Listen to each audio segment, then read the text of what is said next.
Good morning mga koys, here at Bulado Port.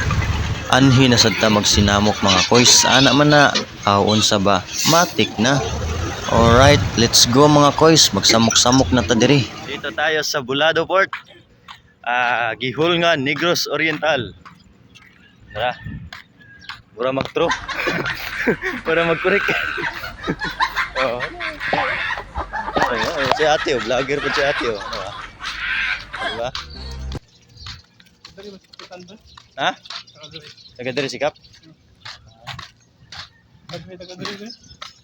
Samtang nagpadayon ta sa paglakaw mga koys, no? So, ay moadto man ta og painitan mga koys, ana man na basta buntag pa aw matik na. Tabi-taw lang sa agi rami diri sa passengers area. Aw, mag-artista, lupigan pa.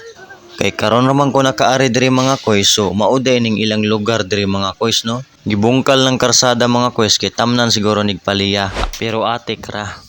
Kay hapit naman mi mo gawas sa exit, aw tan-awa ng tarpaulin nga gipapilit. Mauday ni ang gihulngan, meaning nahulugan kag piso, nahulugan kag gugma, aw unsa ba? Ikaw nga nagtan-aw para asa man kag gihulngan. Ako, aw matik dito lang ko magpabilin sa kawit. Murag taas-taas gud ning among gilatas pero ayaw kabalaka kay lapit na mi mo gawas. Aw gawas oy, anga oy. Naa na di ay mi diri sa karsada mga koys. Paggawas na mo karsada mga koys, aw mura ra man dinig amua. Abi nako ang ilang lugar pareha sa Amerika. Aw unsa ba? Unya nanabok nami sa pikas karsada kay tuwa man dito gud ang among birada. Magkapi ba, magkapi ikaw unsa na sad nang naa sa imong hunahuna ba? Unya matik na ato na ning ipagawas atong itsura kay vlogger baya ta nga bag-ora nakagawa sa kwadra. Aw. Asa tong bikiri diri nga 5.20 ka na to? Ha?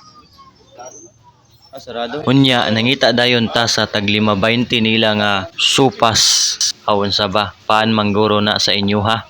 Unya kay sirado man. Aw diri na lang tatawag kay wala man tay mapalitan. Thank you gihulngan.